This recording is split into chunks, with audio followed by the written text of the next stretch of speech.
Hello everyone and welcome to Cinderful Gaming. I hope you're all doing well, I hope you're all staying safe, and most of all, I hope you're all fighting that war against the grey. Today's video, we're going to be looking at my personal list of the 10 best Warhammer 40k miniatures of 2021.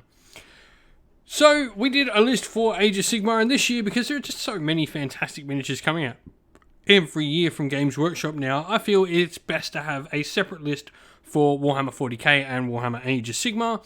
However, the Age of Sigmar list obviously takes into account all the secondary games for that system, and 40k will do the same, though the vast majority will be 40k and AOS miniatures. Now, with this, we're going to go through the list, and we're going to start with my number 10 and work my way down to my number 1. And one secret I'll get right out here, Be'lakor won't be in this list because I personally see him as an Age of Sigmar release this year. He came out with the Broken Realms Be'lakor book, so he's an Age of Sigmar release for me. Yes, I know he can be used in both editions, but for me, he was an AOS-made release. So that's what we will be counting him as. But other than that, let's get cracking. Let's check out the list. I'd love to hear everyone else's lists as well of their favourite miniatures of the year and what you're looking forward to seeing next year. So let's get cracking into this list. Starting off our list at number 10, I've got the Infernal Master from the Thousand Suns. You might forget the Thousand Suns and Grey Knights actually both received codices this year, and I guess this happened for us a long time ago in Age of Sigmar, where we were just getting dual boxes and codices with a single character. 40k seems to be going through a very similar thing to what Age of Sigmar did not too long ago, and getting these characters. But the one thing is, these character models generally do not disappoint. This one here for me, I really love the whole thing. I've seen some fantastic memes of it with the Yu-Gi-Oh! Dual disc on his wrist. It looks absolutely amazing, but take nothing away, this is a really fun Space Marine miniature that takes, you know, the general sort of canvas of a Space Marine and gives it that little interesting Thousand Suns feel. The moving fire in the background combined with like the swirling magic aura with those tiny little baby screamers that are just so adorable in front of him. To like even things like his loincloth and everything sort of got that motion of like the swish around the model. You can see like the flame, it's got that nice big sort of circular pattern happening around with all the energy in that model. It's really fun, looks really great. I absolutely love this model, and I almost started a Thousand Suns army because of it.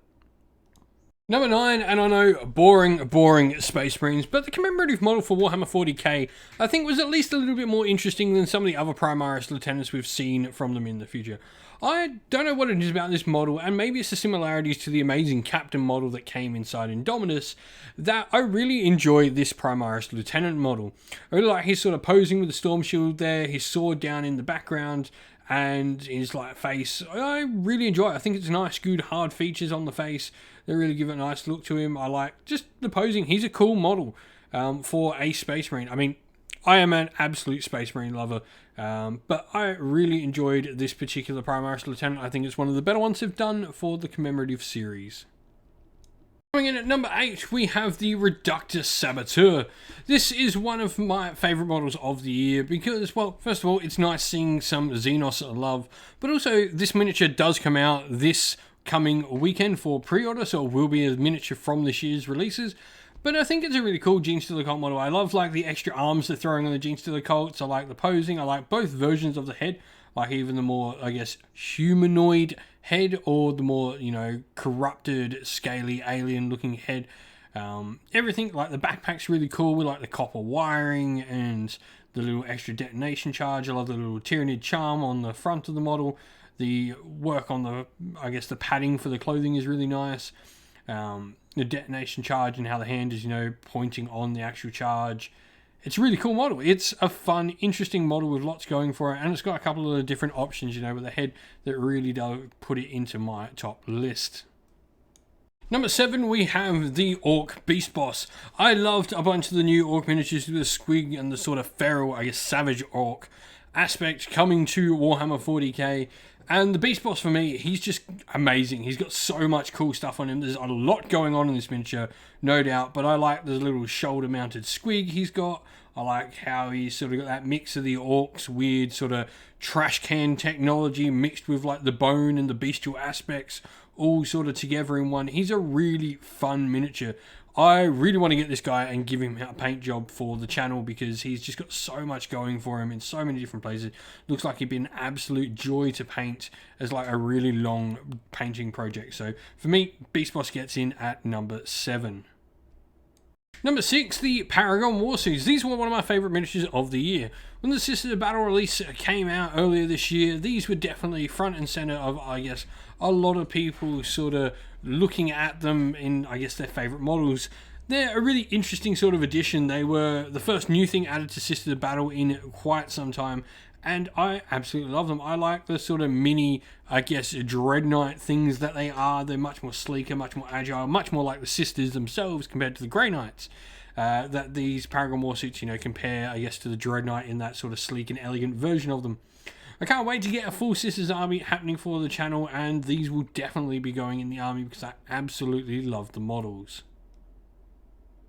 Number 5, continuing with Sisters of Battle, surprise, surprise, what probably my favourite release of the year was, but we've got the Celestian Sacresants. Another brand new unit added to our Sisters of Battle. These are probably my favourite Sisters of Battle foot troop unit. I really enjoy the models. I love the shape of the shields. I don't know what it is about them, but they really look cool. I like the sort of champion or the unit leader, squad leader, whatever you want to call it, shield that you can see pictured right there. I like all the different weaponry, from the halberds to the force mauls to the bolters and the plasma pistols being held nice and snug behind those shields as well. The back pieces as well on a bunch of the models, particularly one you can see in the center of the picture here, I really like on top of the backpack. And there's just a lot to like about these models. They're really cool sisters. They look elite. They look, you know, I guess much more fearsome than your regular Sisters of Battle model. It's nice seeing these sort of veteran combat style units for the Sisters of Battle. Number 4, High Marshal Helbrecht. He's one of my favourite miniatures of the year. I mean, I'm an old Black Templar fan. I loved them back in the Armageddon Wars and stuff like that. But for me, this Helbrecht model is a really great representation of the old Black Templar Codex. I really enjoy it. It's got some really cool aspects to it. I love the guy cleaning the sword here. Might want to wait till he takes it out of the orc, as all the memes of this dude on the left here are absolutely amazing. Like the other one carrying his multi-melter, or combi melter rather, in the background as well. This is just a really nice representation of Helbrecht, updating him into, I guess, a Primaris form. It's been a really cool model. I like the orc on the base. I like how you can sort of theme these. It's a really, really solid, nice model. Coming in at number 3, Castellan Crowe. So this is the other single model that came out alongside the Grey Knights and Thousand Suns release, and it is my favourite out of the 2 models that were brand new in that box set. I really love the reimagining of Castellan Crowe. He's always been one of my favourite Grey Knight characters, but I like the way the sword moves and all the energy and power and whatever it is coming off of that sword flows behind him, flows nicely with the cape and his back banner and all that working together. The unhelmeted head I'm a big fan of. I really like his unhelmeted head. I like the brow and his really defined sort of sunken eyes and cheekbones. The helmet though is really good as well, but everything about this model is really cool. I like the flow of it. I like how it all sort of just comes together. Everything looks like it's purposely put there and put into nice positions. Number 2, Morven Val. I said I really enjoyed the Paragon Warsults that came out for the Adeptus Sororitas. And, well, Morven Val being the named character variation in that amazing Paragon Warsuit. She looks absolutely stunning. I love everything about this model. This is why I would build a Sisters of Battle army. If I were to do one for the channel, I would completely have this model in the army, leading it as many times as possible.